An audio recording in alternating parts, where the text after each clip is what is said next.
Welcome to Honestly Twilight. Honestly, Twilight.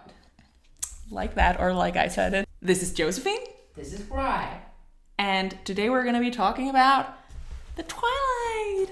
Yay! This is the second episode in the series. If you haven't watched the first episode, go back and watch it. If you don't want to watch it, just watch this, because you can watch them separately, whatever. First, a summary of Twilight. So basically, Bella moves to Forks, which is a very rainy, dull town. She meets this guy called Edward, who apparently can't stand the sight of her.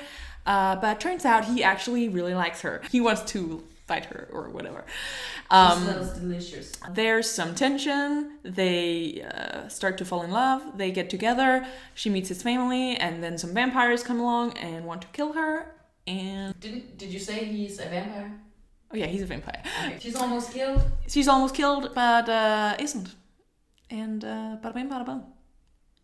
That's the end. There's not much else in the plot. No. We're going to discuss that. Yeah. So because of reasons, we had to redo this episode. It's a while since we did the episode, so it's still going to be fresh material. We're still going to be discussing it. But for reasons, we had to redo it. So maybe we're going to still use some of the old footage. So if it switches and there's different light and we're in different clothes, then we look younger. Yeah, less tired. A few, yeah. Then that's why. Deal with it. Let's get to it. What's on the agenda? Preface. Okay, yeah. So the preface. The prologue.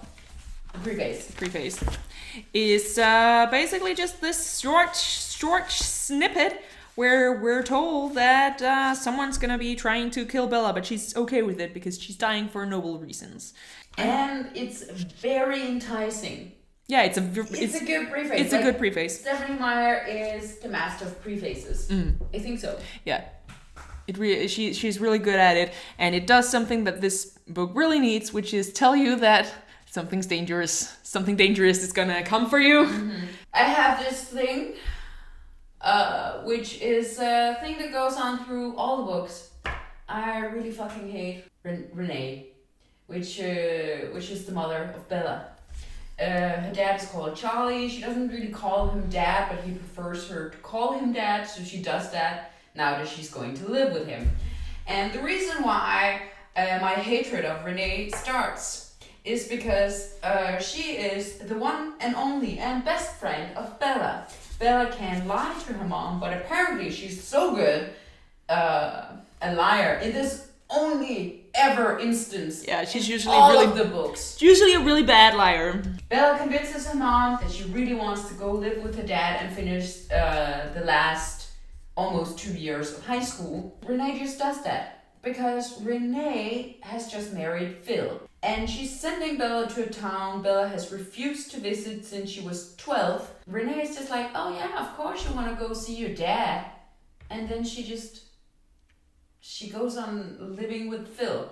Also because Bella is reasoning that she can't really go to school while Renee is traveling with Phil, and Renee wants to sort of stay home with Bella, but Bella doesn't want that because she would be unhappy. Imagine having a mother who'd rather be another place than with her daughter for 2 years. There's not even 2 years before Bella goes off to college. That's what we're talking about. And one point that you made earlier is that Bella could homeschool herself. Yeah, Bella's so clever. So something is driving her away from Renee, even though the story really doesn't really go into it. Renee is not a very great mother. And then we get introduced to Bella. I forgot totally was a fairly tragic figure. Yeah. She has no friends. Nobody's going to miss in Phoenix. No, but she is so independent. Yes, exactly. Yeah. And why is she independent? Yeah, because her mother never took care of her. So she is she's the one who takes care of the bills. She's the one who reminds Renee when to get her dry cleaners, and just in general keeps her out of trouble. So Bella has just had to raise herself. And now she arrives in Forks and she basically takes care of Charlie. In the food and cleaning the house department. Exactly. So she's very independent, guys. You gotta give her that. She's described as being born a 40-year-old. Which I guess is why she ends up with a 100-year-old vampire, because, yeah. Makes sense. I want to just quickly make some overall statements, which is first that I was surprised at how much I enjoyed it. I laughed out loud several times. I had a good time. There were some parts that I was not okay with. We're gonna get into them. But otherwise, it was fun. I liked Bella a lot more than I thought I would. I liked Edward less than I did before, but not as little as I did when I was an anti-Twilight. So overall, it was a fun experience. I actually agree with you this time. Oh my god. I forgot how funny Bella was. Yes. She is immensely fun to read through. She's always coming with these snarky remarks and Yes. and saying funny things like, "Oh, I'm gonna drive my truck into his car." Yeah, exactly. She wanna mess up his Volvo. Yeah. And then she's like, "Oh no, I don't want to pay for the Volvo." Yeah. I wish she did though. What would Edward have done? Oh, that is. I wish she'd done that. She has a lot of very good thoughts. Like, she's so funny in Twilight. And I forgot about that because what I remember better is the movie, which was the last of Twilight I was encountered with, was the movies. And I remember her better, and it's really hard to portray all the things that's going on in her head on the movie. She becomes very bland in the movie.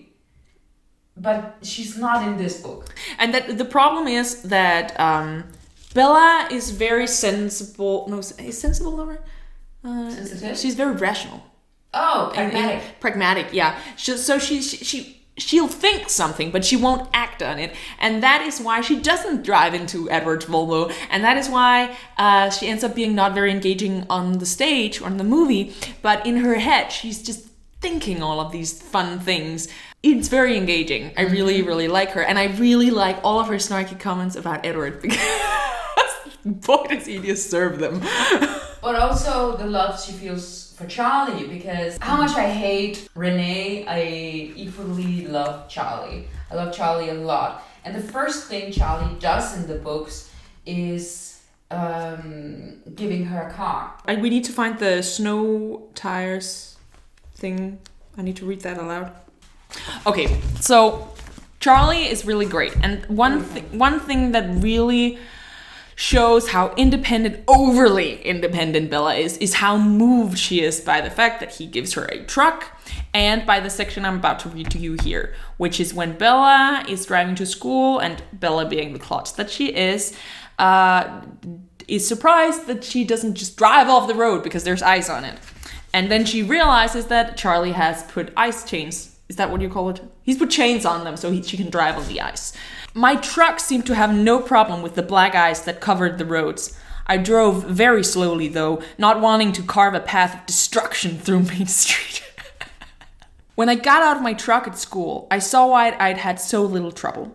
Something silver caught my eye, and I walked to the back of my truck, carefully holding the side for support to examine my tires. There were thin chains crisscrossed in diamond shapes around them. Charlie had gotten up who knows how early to put snow chains on my truck. My throat suddenly felt tight. I wasn't used to being taken care of, and Charlie's unspoken concern caught me by surprise. The first time I read that, my eyes actually stung a little because it's sad.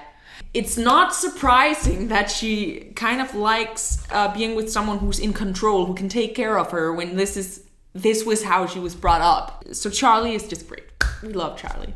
I actually think Renee is engaging in her life while Charlie is more bystander, while Renee was there. But that's not something we ever get to encounter about Renee. We don't actually see her. Actually, I think the first email Renee writes to Bella, she asked her where her top is or something. And I think how bad it is that her daughter moved cross country, and then what she wants to know is where her own things are.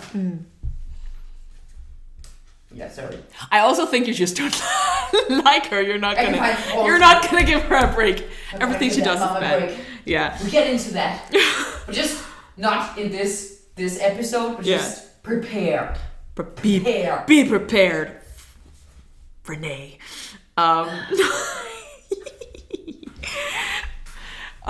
So she meets Edward. And that whole first chapter where she meets Edward is fun.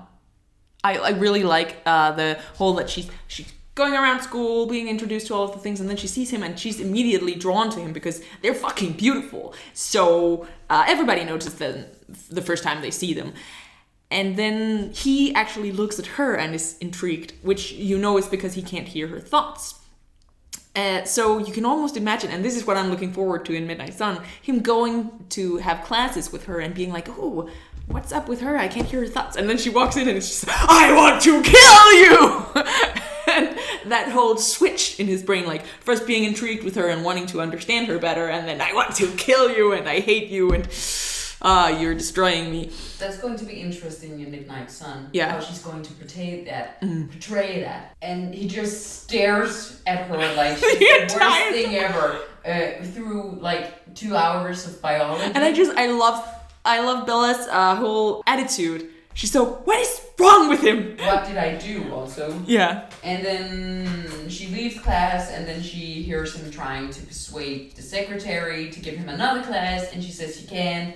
And then Bella comes in and Edward just needs to get out of there. And she feels the first pang of her body being pulled toward Edward, that she finds him attracting. She is, though, frightened of him. A thrill of genuine fear raising the hair on my arms. He was arguing with her in a low, attractive voice. So okay, I'm sorry, but that's so typically Stephanie Meyer just giving it to you like that. But Edward Cullen's back stiffened and he turned slowly to glare at me. His face was absurdly handsome, with piercing, hate-filled eyes. That's very, if we're gonna be, let's just quickly talk about the language. One thing I like about Twilight's language is that it's quite simple, it's easy to read, but oversimplistic at times. Like she uses words like handsome and attractive instead of like describing him, and uses the word perfect like this is a meme, right? She uses the word perfect too many times, which makes angel. Yeah. How is an angel? Can any of you describe what an angel is? I think she's thinking of those mausoleum paintings, those Italian paintings. That's not very from the Renaissance. Is it? I don't know. Okay, maybe Michelangelo. I think she specifically says a Michelangelo she painting. She compares him to David, the statue, right? Yeah. At some point. Mm-hmm. But is he an angel? Like, because that's David. Oh. David and Goliath. David wasn't an angel. I'm sorry, he was just a boy, but he's very handsome. But that's the thing, right? When you say angel, you're just thinking someone beautiful. Oh. So that's your own. Okay, fine. So she makes it very easy for you to just insert whatever you think is beautiful. Let's just talk about one critique that is made often with Twilight, which is that it's plotless. It is plotless, but the plot is also that two people are falling in love and dealing with not being able to fall in love because of their circumstances, him wanting to eat her, she's thinking she's too ugly for him or uninteresting. Basically, all the time she's thinking that. And also just dealing with the fact that he's constantly pushing her away. Yes, and lying to her also. And also, she is also kind of struggling with the fact that she knows that whatever is happening here is not probably very healthy. Like, she's constantly saying to herself, stupid, I shouldn't be thinking about him so much. Like, this is not... Yes, and I like that. I like that she's aware of her obsession. Yeah, that's really a good thing. And then towards the last 100 pages, comes when they're finally getting together. Everything happens really fast, and then these outside vampires, nomad vampires, comes and tries to kill her, and that's the action part of the plot. Twilight is, as you say, a romance. Romance novels are not in general have big plots. No, the plot is for them to get together. The plot is the relationship. So to judge this like any fantasy story, I think that's the problem with, for instance, the movies. Like, people were like, oh, it's vampires, where's the action? Well, the vampire part is just a conflict in the relationship. Yeah, that's the wall they have to jump over. Yeah, exactly. It's instead of them being from warring families. He's a vampire, she's a human. That's fine for me. It's a romance. I've read romances before. It's what what I'll expect. And I actually didn't feel that large of a problem with how the ending was tacked on, because it was always told that, like, it was always foreshadowed that he was going to be dangerous to her in some way. I don't have a problem in Twilight. I think as we proceed through the books, it isn't as gracefully done, and it gets boring that how she purveys the plots are built up in the same way. In this, it works because first and foremost, what we want is for Bella and Edward to get together, and when we get that, she puts in an obstacle. Oh, that was the word I was looking for. Obstacles. Oh my god. The thing they have to get over. Yeah, the thing they have to get over. Obstacle. Yeah. And also for her to figure out what thing he is. Yeah. Right? So I too think it works for Twilight. That it's plotless. So you actually, the romance was enough. Yeah. But you thought that the first half, until it's confirmed that he's a vampire, because we know from the back that she's a vampire. About 3 things I was absolutely positive. First, Edward was a vampire. So you know that going in. It's not confirmed until... We're like 150 pages in, I think. When is it that it's Port Angeles, I think, that she finds out he's a vampire. Isn't that it? No, it's actually by the fire at La Push. Jacob tells the story and she knows he's a vampire. She only just confronts him in Port Angeles. Port Angeles. So it's quite a while in, and you didn't talk a little bit about what you felt. It's just the first part, because we know from the get-go that he's a vampire, and it takes like 150 pages before we get to the vampire part, and it's so boring. But I that's a problem you sometimes have in a story, right? Because sometimes you have to get from A to B, but do you have to use 150 pages? But imagine if it had only taken 50 pages. Then you would have been critiquing it for being too fast, because it's unrealistic. But they start to have a relationship before she tells him he's a vampire. And she knows. Yeah. Like, he already She knows. tells him he's a vampire. Oh, I am! That explains things! What? That's so stupid. You're fine. And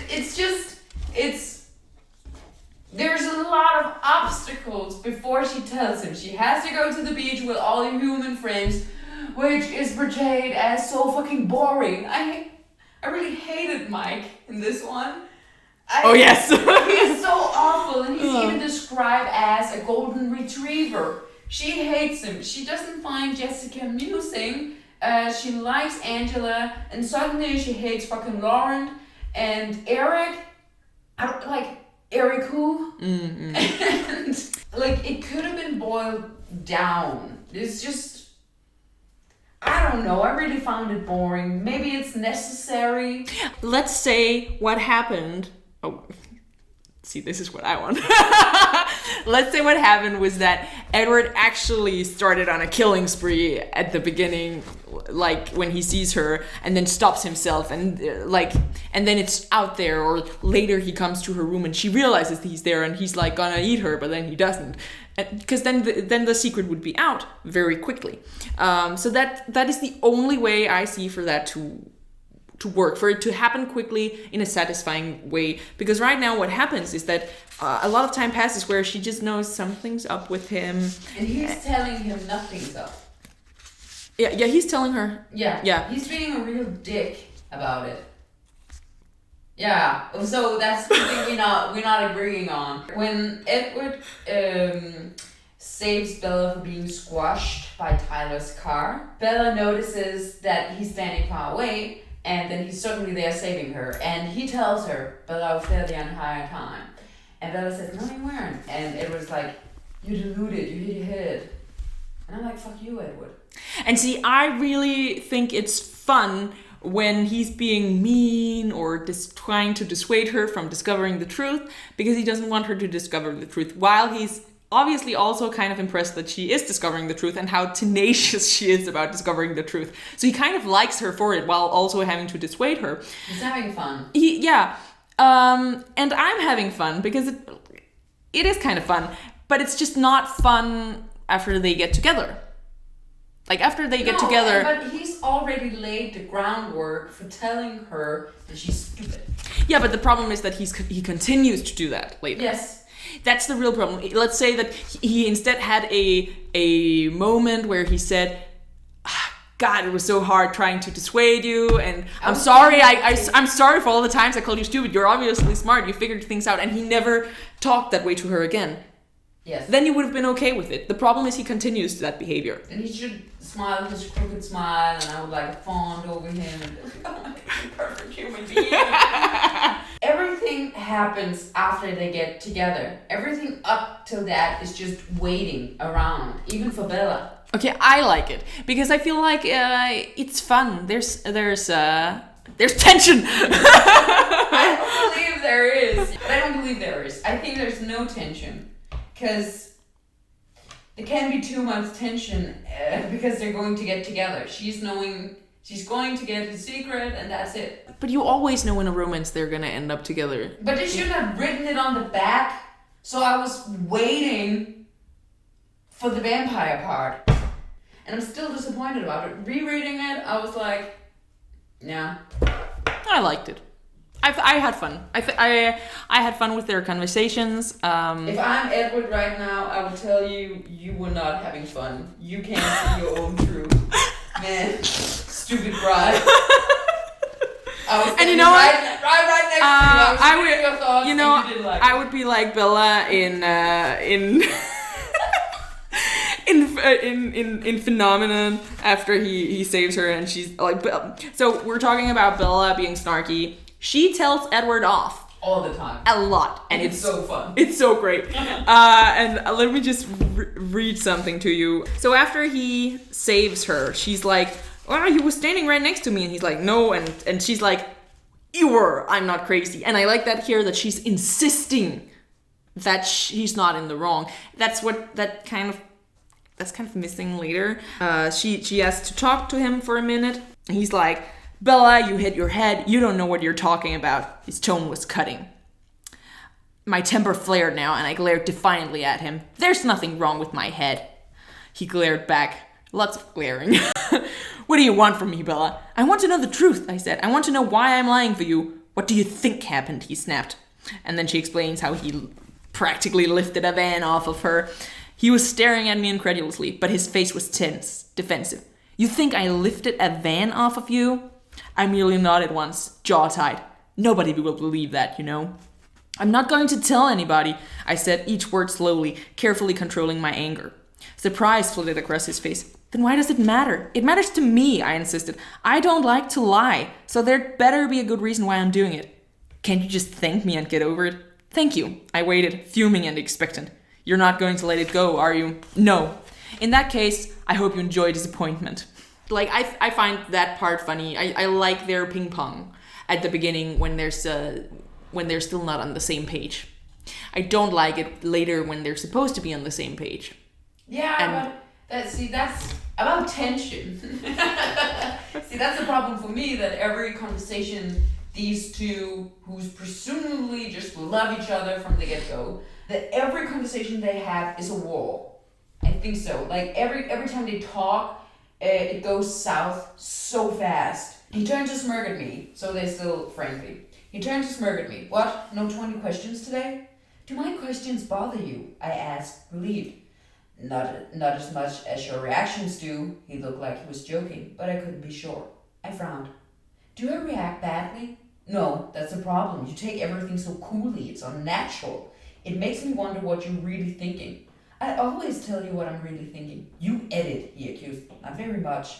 Enough to drive me insane. You don't want to hear it. It's not evidently it's a war just here, but it goes south. Like, she tells him he doesn't want to hear it, and he tells her it makes him insane. And then on page 280, she just told him she doesn't want him to listen, to see how she is in gym.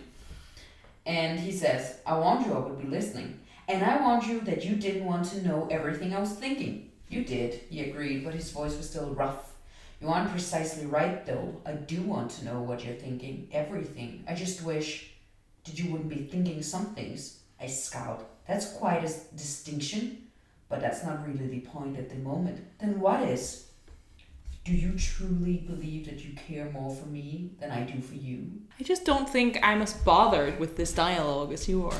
I think it's good dialogue, but every time they speak, even when they're in the meadow, which is such a beautiful scene, it goes bad. He gets angry that she likes him for being a vampire, and then he shows her how ferocious and strong he is and how human and fragile she is. Of course he should show her, but it just ruins it. I think the problem isn't, you could have every conversation in this book remain almost exactly as it is, but it would just be nice if you actually put in more of the moments where they're not having tension, conflict, exactly. Right? Because there are I can think of 2 scenes where you're really getting them as relaxed, cute couples. The first is in Port Angeles. After he saves her, they are driving away and he asks her to humor him, to distract him. And they have just this talk about how she's gonna murder Tyler for thinking he's gonna take her to prom. And it's really cute. They just have a conversation. And then afterwards in the restaurant, they also, for the most part, just have a conversation where he's opening up to her about how he's a vampire and he can read thoughts and stuff like that. So that part is definitely one of my favorites of the story. And the next is when she is visiting the Cullens and they're in his room and he's just so playful and smiling, and you're really reactive to what I'm saying. No, but I think you're right. Yeah, those are the good parts. Yeah, those are the good parts. And when he's asking her all the questions. We needed more parts of that like that. And we talked, you were the one, Josephine was the one who pointed this out. After Edward saves Bella, and she wakes up in the hospital, he immediately starts another fight with her about how, what is it he says? He's saying that he's not going to be around forever. Yeah. He's only going to be around as long as it's good for her, and he's deciding what's good for her. Yeah, and then she's like, why did you stop? And why did you suck out the venom? Why didn't you just let me become a vampire? And it seems unrealistic that they would... She opens her eyes and immediately they're fighting about this, instead of the first thing that should happen is that she opens her eyes and he's at her side and being like, oh, you're okay, and oh, I was so scared, being a couple and being sweet to each other. It doesn't make sense. She's been out for days, and then she wakes up and the first thing he does is not embracing the love they feel for each other. It's starting a fucking fight with her, and it's Also, that's another part where I fucking hate Renee, because she sees her daughter is awake. She's there for maybe 10 minutes, and then she says, Phil's supposed to call in a while. I didn't know you were going to wake up. And then she leaves. And I'm like, fuck you, Renee. Sorry, I forgot. And Bella's like, oh yeah, you should go take that call. She's just the fucking worst. No, I actually remember, because I was very aggravated how it's the first talk after she almost died and it's a fight already. I needed to feel the love and the care. Before the fight, because the fight was obviously going to happen. It had to happen here, the discussion about whether she should become a vampire. Yeah, but they had it at the prom. Yeah. Which he takes her to against her will. Isn't it in this book? Yeah. You should take that. You take that because Josephine was the one who noticed. About the prom? Mm-hmm. That's one point. Edward does this sometimes, and it really infuriates me. So she is taken to the prom, and she gets so mad about it that she cries, right? Yeah, she does, yes. Tears of anger. I thought it was in this one. It is in this one. You're taking me to the prom, I yelled. It was embarrassing, obviously now. If I'd been paying any attention at all, I'm sure I would have noticed the date on the posters that decorated the school buildings, but I'd never dreamed he was thinking of subjecting me to this. Didn't he know me at all? No, he has no idea of who you are, Bella. Actually, he has no idea of who you are. Or rather, he has some idea of what a human should want, yes, and is projecting that onto her. Not acknowledging that which is strange for a mind reader, that people are different. And some people would like this and some people would not. Don't be difficult, Bella. Fuck off, Edward. My eyes flashed to the window. We were halfway to the school already. Why are you doing this to me? I demanded in horror. He gestured to his tuxedo. Honestly, Bella, what did you think we were doing? The angry tears rolled over my cheeks. She's crying. She's fucking crying. This is completely ridiculous. Why are you crying? He demanded in frustration. Because I'm mad! Bella, he turned the full force of his scorching golden eyes on me. What? I muttered, distracted. Humor me, he insisted. Fine, I pouted. And that's just not okay. It's just not okay, Brian. And he put her in stilettos. She has a broken fucking leg and he put her in stilettos. He made her even more reliant on him than she already was. And then he says while they're dancing, Bella, I won't let anything hurt you, not even yourself. I won't let go of you once, I promise. I thought about that and suddenly felt much better. He could see that in my face. And I'm like, no, bitch, you were just crying about going to the prom. You hate this whole institution that is prom. You have, in your whole human life, not wanted to go to prom. Maybe because nobody asked you. Because you say nobody asked you at some point. But you're crying. It's just making me so mad. I would have liked for a conversation on why she doesn't want to go to prom. We don't know why Bella doesn't want to go to prom. Care. Because usually Bella doesn't want, like in New Moon, she doesn't want the birthday because she's going to be the center of attention. But why doesn't she want to go to prom? You're not the center of attention at prom. She's not going to become prom queen. So Edward, who is always wanting to know her thoughts, why isn't he like, why don't you want to go to prom? And she actually says that he is subjugating her to this. She's saying, in what strange parallel dimension would I ever have gone to prom of my own free will?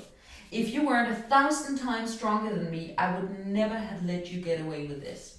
So it's his physical strength that does it. Because she knows that he's stronger than her, so he could just take her there by force, so she would rather just go than being dragged.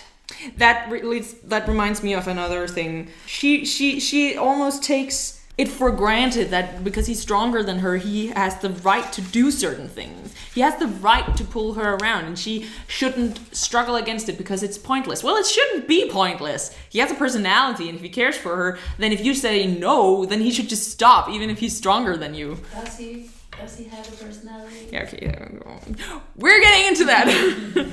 So, reading this, there were certain points.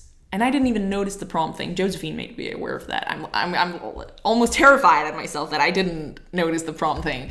But there are certain parts where he is controlling, or more like he is taking charge and being a little bit demeaning. But as I said at the beginning, I think it's kind of fun because he's doing it to dissuade her. But there were some parts where it became uncomfortable for me.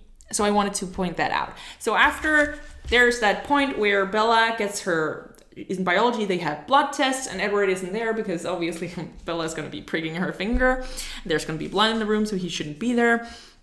And then she faints and goes away, or Mike takes her to the infirmary? That's not what it's called. The nurse, the school nurse. And then Edward sees her and then he's going to help her home. And he tells her to get in the passenger seat because he's going to drive her. We were near the parking lot now. I veered left toward my truck. Something caught my jacket, yanking me back. Where do you think you're going? He asked, outraged. He was gripping a fistful of my jacket in one hand. I was confused. I'm going home. Didn't you hear me promise to take you safely home? Do you think I'm going to let you drive in your condition? His voice was still indignant. What condition? And what about my truck? I complained. I'll have Alice drop it off after school. He was towing me toward his car now, pulling me by the jacket. It was all I could do to keep from falling backward. He'd probably just drag me along anyway if I did. Let go, I insisted. He ignored me. I staggered along sideways across the wet sidewalk, until we reach the Volvo. And I'm really noticing this because Bella is clumsy. He's pulling her. She already has bad balance. Her falling on the ice is a real possibility here. So it's very weird because he's putting her in danger, actually. She could easily fall over here. Then he finally freed me. I stumbled against the passenger door. "You are so pushy," I grumbled. "It's open," was all he responded. He got in the driver's side. "I am perfectly capable of driving myself home." I stood by the car, fuming. It was raining harder now, and I'd never put my hood up, so my hair was dripping down my back. He lowered the automatic window and leaned toward me across the seat. "Get in, Bella." I didn't answer. I was mentally calculating my chances of reaching the truck before he could catch me. I had to admit, they weren't good. "I'll just drag you back," he threatened, guessing my plan. I tried to maintain what dignity I could as I got into his car. I wasn't very successful. I looked like a half-drowned cat, and my boots squeaked. "This is completely unnecessary," I said stiffly. That is over the line. He drags her, pulls her along. She's saying no. He continues. She considers running back to her truck, and he's like, "I just drag you back." And she's even discrediting her own idea because she knows he's so much physically stronger than her. There is, though, just to interrupt you, but there is, though, a certain amount of drunk driving in this. Yes. So, but that's the thing here. The problem here is not that Bella shouldn't drive. She just basically fainted. She shouldn't drive. The reasoning is sound. Edward, you're right. Just talk. Use your face hole. Yeah, it's the problem with communication. Yeah, he could just be like, "Bella," instead of just saying "your condition." She's like, "What?" Like, he could be like, "Look, you nearly fainted. This is like drunk driving. It's the only responsible thing here is for me to drive you home. It's no problem. Alice is gonna drop your truck." Like, it's just, you don't have to get physical about it. And that's where it crosses my line. It's like, you were perfectly in the right. Just talk. Okay, I see your point there. But also, if you're not used to talking with people, which it seems he's not, then maybe you would be bad at it. He might just be bad at it, and it would have been nice if they, as a couple, evolved. Yeah, if it was said like Edward, because he does this to the last page of the book. He pushes her, he takes her, he does things she doesn't like. And the interesting thing is if they were like, because Edward knows so many minds of teenage human girls, he's just sampling and guessing at what she'd like. So he's just assuming she wants prom. Yeah, like he's watched like 16 Candles, Mean Girls, whatever. And he's assumed that every girl's dream is to go to the prom. It would be so much fun if he was like, "Oh, she wants to be prom queen, probably. I'm gonna fix that." Yeah. If they just figured that out, it's fine for him to have flaws. Like that's actually great. It's just that it's not. It's not considered a flaw. Yeah, and not even from her perspective. Yeah, it's not countered. It's not dealt with. No. And it's the same when she wants to go to Seattle, and he said, "But if you don't want to be alone with me, I'd still rather you didn't go to Seattle by yourself. I shudder to think of the trouble you can fight in a city that size." I was miffed. Phoenix is 3 times bigger than Seattle, just in population, in physical size. But apparently, he interrupted me, your number wasn't up in Phoenix, so I'd rather you stayed near me. That's not okay. There's a lot of things about Edward's behavior that I think becomes interesting when you consider his backstory. Edward is a 100-year-old vampire who has spent a lot of time being alone in his family. All of the others are in couples, so he's kind of the odd one out. And now he meets this girl, and he meets her, and she smells so good that he almost destroys everything that his family has built because he wants to kill her. She's his own personal demon. He has to go away, and then he's like, "No, I have to be stronger than this." And then he goes back, and he's like struggling to just be normal around her. And then she turns out to be really interesting to him because Bella, unlike a lot of other people, actually dares talk to him. Like, a lot of people become flustered around the vampires, but Bella doesn't in the same manner. So he finds her interesting. So imagine like you're a 100-year-old, you've been alone for all this time, you find this one person you're really interested in, and like she seems to just be getting in trouble all the time. You've already saved her from a truck, risked your entire family's secrecy. So like, I get that he's becoming very overprotective of her. Like there's almost this primal instinct in him, and I find that interesting, and I can kind of forgive a lot of behavior for that. Especially, but I did forgive it because I still love it. Yeah. The problem it always comes down to is not dealing with it. But I would say that we're kind of dealing with it through new moon and eclipse. Yes, and especially through eclipse. Yeah, and by the time that she becomes a vampire in Breaking Dawn, he's not in new moon that much, so I don't know how he deals with it. Well, no, I think the whole point of new moon is that he leaves her. He tries to control her choice. The choice, because throughout Twilight, he's constantly trying to make her choose to not be with him. So in this, he finally chooses for her. He leaves her, and turns out to be a really bad fucking idea. For both of them. Yeah, so that kind of counters his idea of what's good for her. Okay, that's a really good point, actually. I like that. You're clever. But I do still find it problematic that the communication problem starts in this and keeps out running throughout all of the books. And I think it's problematic because a lot of girls desire this relationship, including me, and a lot of their problems could have been solved from communication if they learn to communicate, right? I'm not suggesting couple therapy right away. No. But the problem is in Twilight, it's very static. Their relationship doesn't evolve that much. No, they love each other with a passion. And the problem I have with this series is it's not wrong for your relationship to have issues. No. It's fine. Every relationship is probably going to have issues because you're two different people who are rubbing against each other. And you come from different things. Yeah. You've been educated different. You view the world different. No matter political aspects. Yeah. But just in general, we don't have the same pair of eyes. Or even discounting all that, the same disposition of just emotion. Like how we are wired. So for instance, how Bella is actually very independent, and then Edward comes along and he's quite anxious and neurotic, and I feel for the guy. On her behalf. Yeah, also. Especially on her behalf. So I really feel for the guy, but like she should be more like, I can take care of myself. Like that's the problem, right? She tries and she just gives in. Yeah, she just gives in. But the thing is, there are some places where he is right to be controlling. Like when the nomads show up, Bella clearly doesn't really understand the danger she's in. He is right to throw her on his back or grab her or whatever and get away. Like that is not... Throw him in the car. Yeah, and just driving because he's protecting her. Now that is the vampire world. He knows how to be in that, and she's very fragile in that. But as long as they're in the human world, she is able to exist in the human world as a capable person. I think that's also why it triggers me when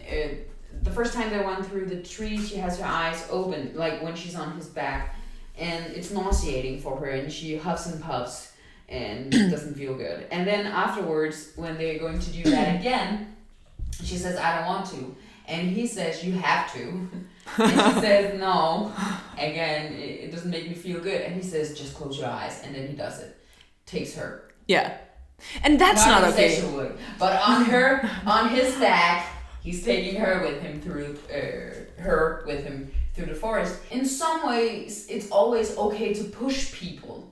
I think there's a lot of things that makes us uncomfortable, and we need some help to get through that. But he does it all the time, discrediting his feelings. He could have said, like, I would like to be that mother who learns to be like, I see your point of view. Why was it nauseating? And she says, oh, the trees was going flying by. And he said, can we try it where I maybe go a little slower? Yeah, that was my first thought as well. That you close your eyes.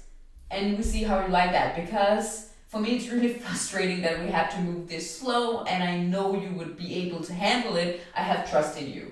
That's a compromise.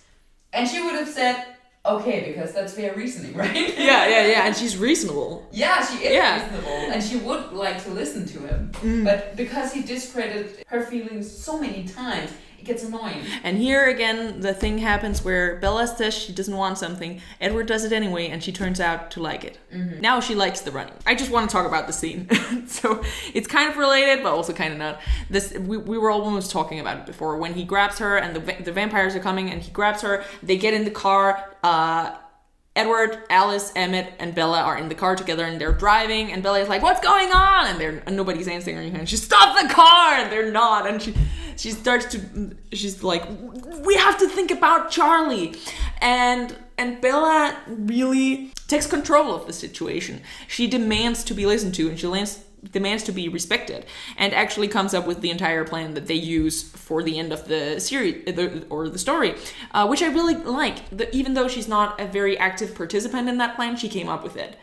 But obviously Edward should stop and listen to her at this point, and the fact that he's just keeps driving is... I think it's okay he keeps driving because it makes sense. He's in the mode, but also he wants her to get as far away as possible because that's the only solution he can see right now. Yeah, and he's very one track. Like, the vampires are like, once they're on a track, that's where they're going. Yes. It's sort of like in Peter Pan when the fairies only can have one emotion.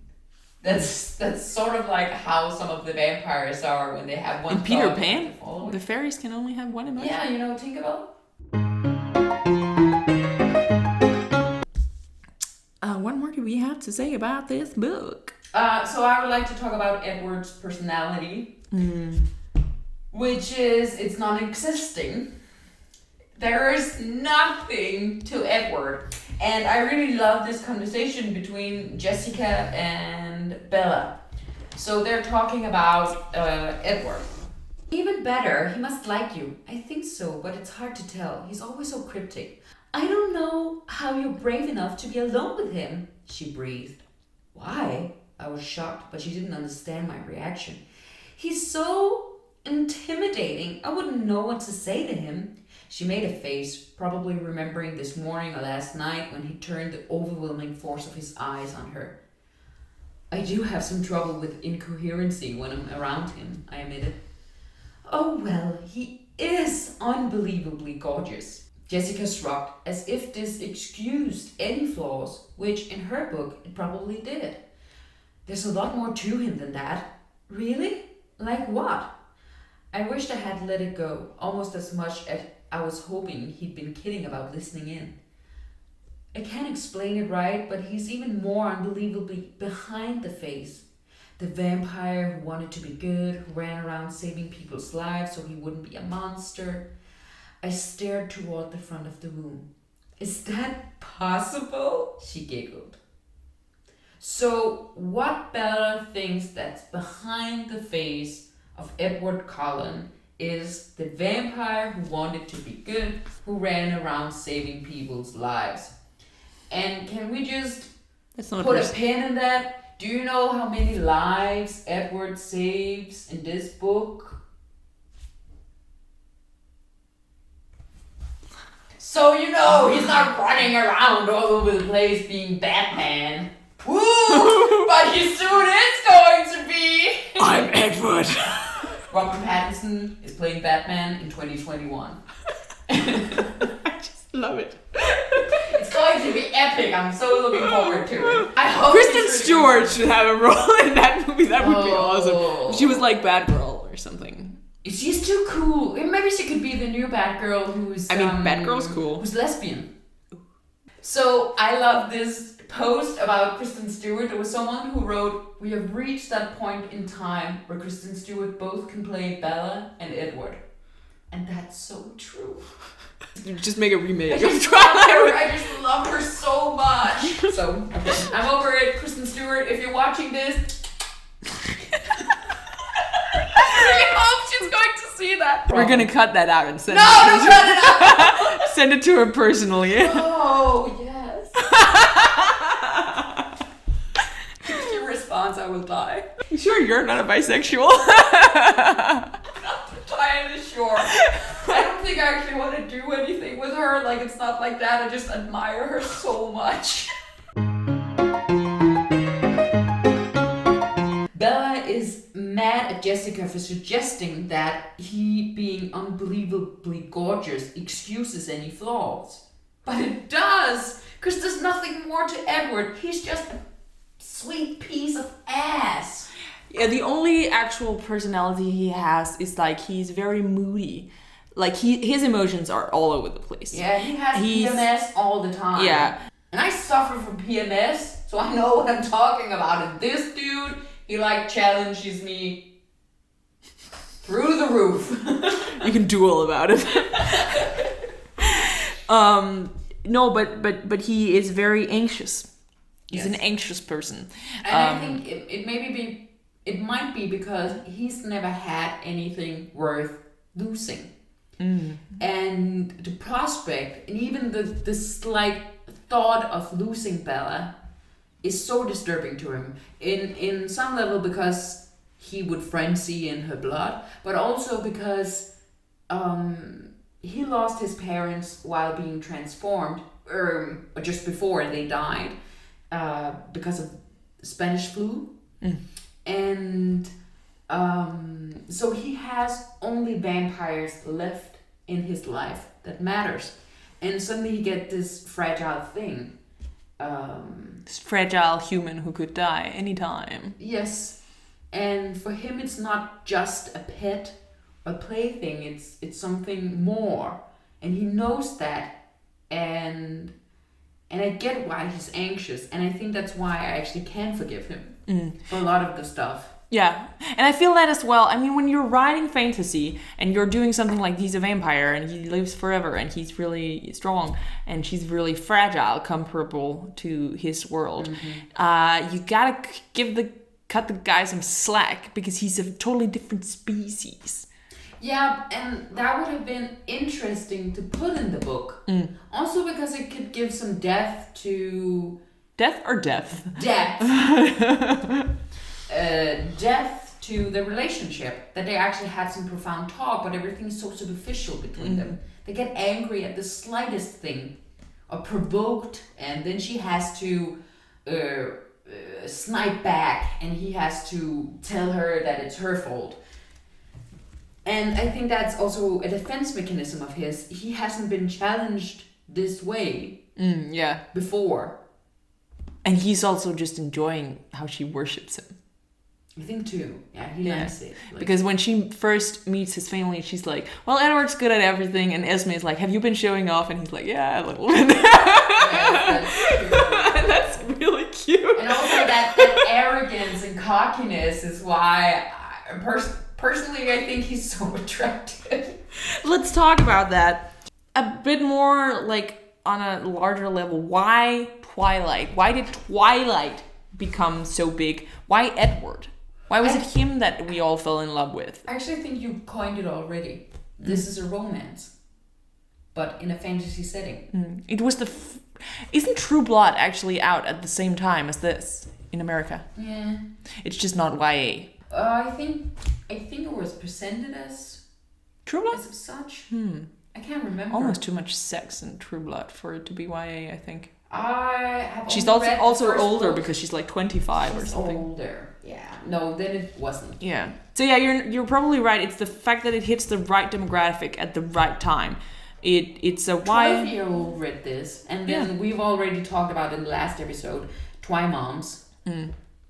So also grown-ups fell in love with this because it sort of is a paperback Harlequin. chick flick, yeah. Not quite a chick flick, more like a romance. There's a lot of embracing, especially later on, and like people who struggle to be together. It's right. erotica, but it's love. Yeah. Unexplainable right at the cusp. It's love. Yeah. It's not even physical attraction only. It's just the mind setting of the Yeah, love, yeah. right? I would actually say Twilight is not very sexual. There's not a lot of sexual tension. Actually, in I was Twilight. surprised at the point where he's gonna kiss her for the first time or something. I was surprised like how uninterested I was in that kiss.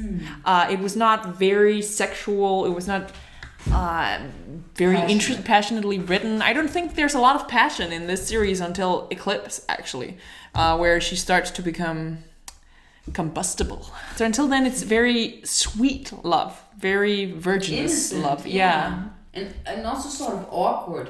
And that makes sense because both of them haven't tried this at all before. Yeah. She's never been in love. and I really he's like how never- awkward he is. Yes. When he tries to kiss her for the first time and she like faints and he's like, what am I gonna do with you? You're intoxicated with my scent. What I was gonna say was, it's a universally interesting concept to have a Forbidden love. Yeah, it's a forbidden love. It's a situation with two people who can't be together for these reasons that they have to navigate and figure out. That's just interesting. So you can build a lot on just that concept alone. And the whole series is running on that concept. It's a great concept. It's a great idea that is executed fairly decently.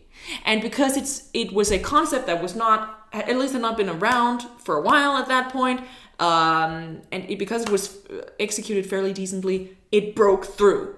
But I wish she had dared more with Twilight, because I think Stephanie Meyer is capable of more.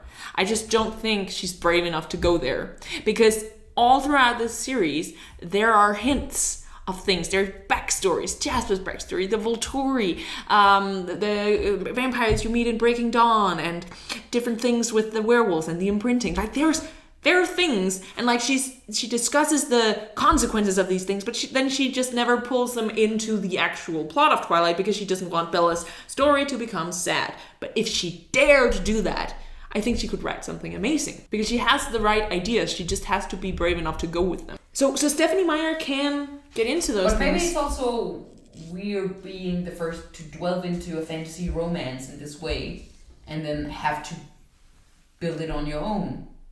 Yeah, she doesn't have a legacy to stand on yet. No, we've talked about how A Court of Thorns and Roses might apply to Twilight, and Sarah J. Maas would be an idiot if you didn't read Twilight before writing her book. Yeah, because you can learn a lot from this, because you're like, okay, so this is done, and now we have to do better than this. I remember when this was at its height, a lot of people described it as a modern Romeo and Juliet, and I don't think I ever got that.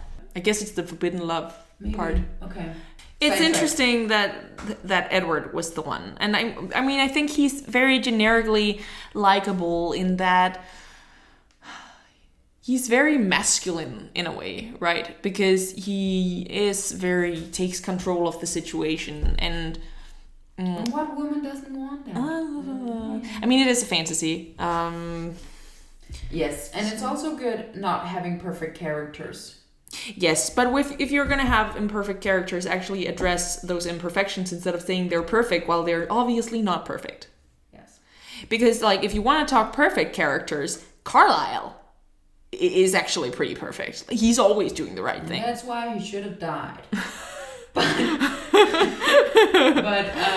But also in that aspect, Bella is the narrator of the book, and she is by all means an unreliable narrator. So we views Edward as perfect, and of course that's how she's going to tell us the story. She is incapable of holding a grudge against Edward. Yeah. And we actually do see other characters saying that Edward isn't perfect throughout the story. Yeah. Charlie actually, with a fury, hates Edward. Even though he actually likes the Colin, but after New Moon, he just fucking hates Edward. Which makes sense. Like, It he makes sense. crushed the heart of his daughter. Yes, crushed it and made her catatonic, and I think we're gonna start to wrap it up here. So overall, I liked it. I had a lot of fun. I had a lot of fun reading this. Yeah. You will hear me say this a lot. let's end it with things we look forward to in Midnight Sun. Let's end it there, yeah. Yeah. So I personally look forward to all the chuckling. I look forward to what thoughts are making Edward laugh. Because he's chuckling all through this book. I learned the word chuckling from this book. Yeah. Yeah. And crooked smile. Yeah. Mm. Crooked, yeah. I learned so many words from this. Because I was so obsessed with Twilight that when I read Eclipse, I looked up every fucking word I didn't know. And it was in like a real... Word book. Yeah, word book. Dictionary. It was like in a real dictionary. I looked up every word, and sometimes I wouldn't remember a word I'd already looked up, so I look it up again. That's how dedicated I was to this. Personally, I'm very lazy, so I would never do that. That's why I thought that when the girl in Harry Potter 6 is cursed with a necklace, I thought a necklace was a scarf. Because that was how I translated it into Danish. And I thought that until I was quite old. I thought it was a cursed scarf. Okay, so things I'm looking forward to is, first of all the times he's being mean to her and dissuading her because she's getting too close to the truth. Like, I'm looking forward to that. I'm looking forward to when Alice has the vision of her becoming a vampire and his reaction to that. Because I'm hoping that Edward... kinda is like relieved. Yeah, like he wants her to become a vampire. I'm really hoping that because their relationship is so unequal from her being a human. He should want her to become a vampire. I also look forward to his reasoning for making her do things she doesn't want to. Yeah. Yeah, that prom. Prom. So much prom. Mm-hmm. Yeah. And, really prom. And the scene where she wakes up and they have that fight. Like, what the fuck is the man thinking? Cry. Josephine. We forgot to talk about the most important thing in Twilight. What's that? The sleep stalking. We forgot about that twice! How do we keep and doing you put it on the list. I know you did. Yeah, where is it? It's right there!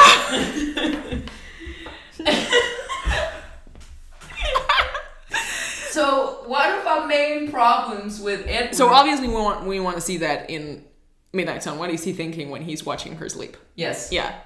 And she gets very frustrated with him when she finds out, but not for normal reasoning. Like, why the fuck are you in my bedroom looking at me sleeping? You fucking How did you get in without breaking the window? Like, seriously. How do you get in through a window without breaking it when it's locked? And why? And then she gets so embarrassed that he can hear her talk in her sleep. And she's actually kind of sad. Like, she feels her privacy has been invaded because he now knows her inner sleep thoughts. Yeah. And Bella dreams a lot of Edward. Like, a lot. Oh my god, we should have been like, oh yeah, do it to me, Edward. Do it to me. She's probably been there, right? Yeah, she probably has at this point. And it's never addressed. Like, he's such a fucking creep, and it's not... Okay, yeah, how are you feeling about the sleep stalking? It's complicated, I want to say. So my guess is he's going there because he has feelings about her that he can't figure out. So I'm guessing that the first time he goes there, he's kind of like, he's not really even sure why he's going there. Is he going there to kill her? What is he going, or is he just going there to check that she's okay? And then he just wants to look at her because, you know, when she's awake, he can't just look at her because she's, like, you'd be staring.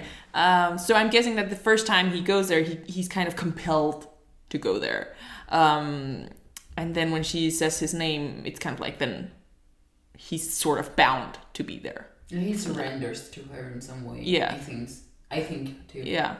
I guess because he's a vampire, and the whole thing we talked about, like him being a 100-year-old vampire, and he's like very possessive of her, very protective of her, which I'm not saying is okay at all. I'm just saying I kind of get why this 100-year-old vampire would be very protective of her and would but kind is of that want to be there. protectiveness, like, He could have stood outside of her house. So Or being in the tree. There's apparently a tree outside of the window because Jacob uses that later on. But so there's a tree. He could be sitting in the tree. Yeah. Like a normal lurker. I don't know. So obviously it's not okay.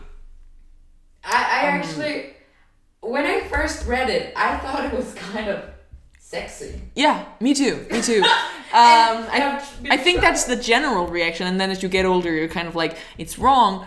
But I'm trying to address that. Yeah. What was the sexy part? That he wanted her so much that he couldn't keep away from her. Yeah, even while she was sleeping. that's the sexy part. Yeah. Okay. He is so intrigued by her. He comes to watch her, and he can just watch her all night because she's so precious to him. All night long. I'm sorry.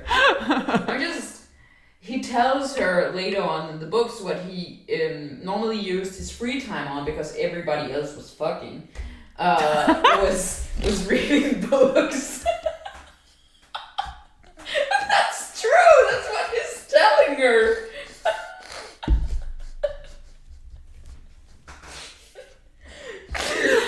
Oh god.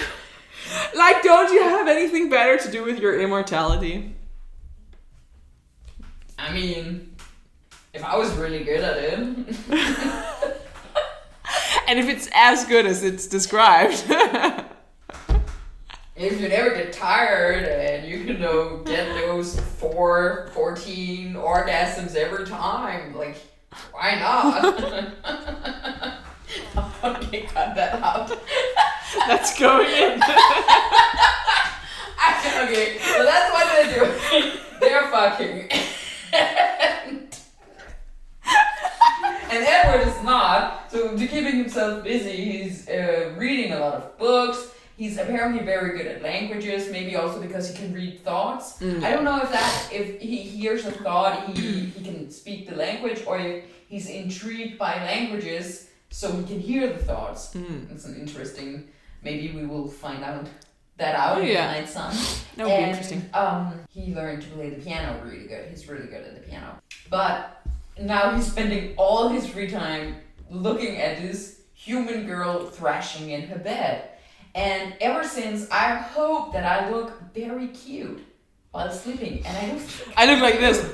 I'm like a very sprawled person. I'm a drooler. And I dream a lot. Not same dreams like Bella. I dream fucked up things. Yeah. Really do. Now I'm crawling into your room to watch you sleep. I'm Edward. When I read it this time, I just didn't get the point. It didn't enhance anything, just made me embarrassed. Does it make her feel safe? We don't know. Does it make her feel good? Not particularly. And then she just grants him permission. So what's the point of him looking at her sleep? I think the point is wish fulfillment. Fantasy? Yeah, it's a fantasy. And because it's desirable to have a love that's just on the borderline of being stalker-ish. Yeah, because it's kind of like the song "Every Breath You Take," right? Like, he's so enamored with her. Like, that song is romantic if you want it, right? And that's the thing here. Bella kind of does want it. Yeah. She's not bothered by it because all throughout the book, up until this point, she wishes that he would notice her as much as she notices him. And then apparently he spends all of his night looking at her, so he's actually one-upping her. Yes. So he's proving here that he is actually as interested in her as she is in him. I would have loved this going on right now, and she's stalking his Facebook page and like going on to Tinder to see if he's on Tinder, like scrolling through. Emmett would be on Tinder. Just for the fun of it. Yeah. Rosalie. How many likes can I get? No, I think Rosalie would be totally in it. They would be like, who can get the most likes? Yeah, I think that would be hilarious to have that aspect with it. He would totally have a MySpace profile just stocked up with classic music just to seem interesting, right? And that was the thing with his personality, because he was old, he was automatically interesting, and he was not. Yeah. He doesn't have a lot of deep, interesting opinions of things. He has a few that he comes with a few times, like on Romeo in New Moon and on Heathcliff in Eclipse. He actually has a brilliant line in Eclipse where he's saying that he's the more he's with Bella, the more human he becomes, the better he understands Heathcliff. I think that's a very interesting line. So you have to actually think, he is admitting in the third book that he is becoming more human by being with her. So at this point, he's still not quite human. That's what he's admitting in the third book. Interesting. So I think that's kind of also a lens you have to remember when you're reading it. Also, that's what I look forward to in Midnight Sun. The non-human part. The non-human part, but also getting to understand if he has a personality.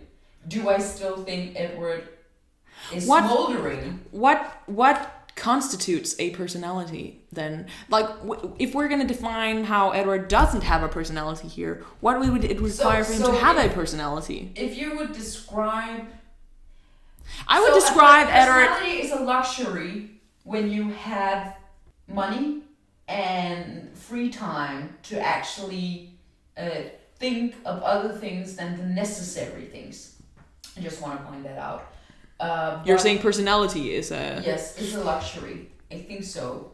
A personality could be a struggling person still, because that's what they're thinking about. But if you would describe... But I would think a personality is how you're handling whatever situation you're in. So, because the other things are external things. He is, as a personality, arrogant and possessive. He's very anxious, is how I'm reading him. Yeah, okay. You're a better human being than me. I think I just recognize a lot of Edward's anxiety. He is very self-deprecating. I recognize Bella's. Oh, I recognize both. But like, I see that in him. He's constantly like trying to meet her needs before she even thinks about them. He's overthinking things. He is always trying to do the right thing, but ending up doing it wrong because he's overthinking it. Okay, yeah. Interesting. I see. It's just like, maybe I sideline personality also with hobbies. I wouldn't have anything to talk with Edward about. Anything. I don't. But I think you can. I think you can be, for instance, a great reader, but if you don't have any opinions on what you're reading, you don't have a personality. Reading is not a personality in itself. How you engage with the activity is your personality. Yeah. See, that's okay. You're right. Clever you again. You're right. So that's why we're interesting people, because we're sitting here talking about Twilight. Yes. We have personalities because Twilight. Now, I think actually that's how I judge people when I meet them. When I talk with you. Yeah. Do I think... Because a personality, of course, could be loving your wife, going to work. That's not so... It's not bad. That's what I mean. But I before I myself had a child, I would have difficulty finding that particularly interesting. But whether... So I would be like, what do you do? Do you canoe? Do you bicycle? Do you mountain bike? I would be like that. I maybe I'm a bad person and I should change my perspective. I just think... I don't want to be a better person because I read Twilight. No, you're going to be a better person because you talk to me. This actually falls into a very interesting stereotype about, for instance, characters like Rosalie and Jessica. So because they're not interesting... If a person is not interested in the same things as you, let's say... we have this stereotype of a girl being very interested in makeup and clothes, and that makes her uninteresting and makes her shallow. But you can be interested in those things in a very personal and aspirational way. You can be engaged with it. You can play with it. You can be a part of like a community where you're doing stuff with it, and But I actually didn't find Jessica as repulsive as I thought. I don't like her human friends because they're perceived through Bella's eyes. And through Bella's eyes, they're nothing. Yeah, which is why all of them are better persons in the movies. Yes, Anna Kendrick doing Jessica is just... But You want her and Kristen Stewart in the same room.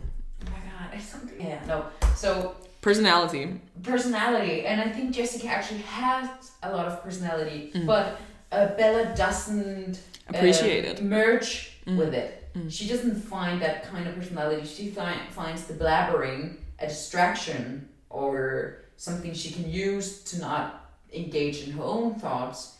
And she finds, even though Jessica tries to get Bella to talk with her, Bella is not interesting, and she deflects and make Jessica talks about Jessica, and that way Jessica becomes more shallow. Yeah, because Bella is always like, I just had to say this, and then Jessica just talked for the entire conversation. As she's just assuming that Jessica wouldn't like for her to actually participate in the conversation. And Jessica do reach out. Jessica calls Bella a lot of times through Twilight because she wants to be friends with Bella. And Bella is kind of a bitch. So, but I don't think the conversation they have is about either him answering her questions or she's answering his questions. Yeah, so Bella and Edward. Yeah. And I just... His personality is loving her, and I can see... I think Edward has a bit of a... his background story, isn't that? He has a humorous streak, right? Because, like, there's a lot of... And I'm looking forward to that in Midnight Sun. There's a lot of time where, like, with the whole guys asking her out, he actively makes sure that Tyler can ask her out to prom, and he's sitting there in his car sniggering because he thinks it's so funny. Yeah, he has like a sadistic kind of humor, which I appreciate because I love it. And you also see it in Breaking Dawn with Jacob, and I actually like that part of him. I wish that had been more prominent. Yeah, but it's not allowed to be prominent because New Moon and Eclipse are fucking depressing, right? Because he leaves her, and yeah. I have a lot to think about personality, but I do think he is a blank space. He is for the most part, yeah. Which I will explain. None of these two characters are deep. No, and Bella is more deep in Twilight than he is. And I think because we have to love him so much, there's missing a part when we are dissecting the book as we are. Yeah. If we just took it for face value, like it's so easy to read a book, especially a book that reads this easily. Because you're just turning the pages. It's so easy to read. There's no stumbling because there was a difficult sentence or something. You're just breezing through it, and because everything is presented to you in a manner that makes it very easy to just accept it at face value, you will, if you don't think about it while you're reading it, just accept things. You'll just be like, okay, she loves him, well, he's great. But when you think about it, it's like there's not that much to him, and there's not that much to their relationship. And that's very interesting, and very interesting with how that's also a narrative device, right? Like in A Court of Thorns and Roses 1, where like suddenly Tamlin and Pharaoh likes each other without really like being compatible. Is that so sudden? We can talk about that another. Okay, yeah. The more difficult the book is, the more you're able to actually also dissect it, I think. The more easy it is, the more you breeze through it, the less you think about it, the more you're just going to take things at face value. Which I guess is also kind of dangerous, because the easier it is to breeze through, the more I think you're just going to be internalizing it. See, the worst books is books that just leaves you, which was Eclipse for me. Even hate is good. Because then the book made you feel Quote something. Josephine. Even hate Yeah, is good. yeah, because it made you feel something. I agree. I think we're going to wrap it up for here. Look forward to our New Moon episode, which is coming out probably in a week. Yes. So thank you for watching Honestly Twilight. Please engage in the conversation in the comments. We really want to know your opinion on Edward. Like, what is his personality? How would you describe his personality? Does he have one? Does he have one? Honestly.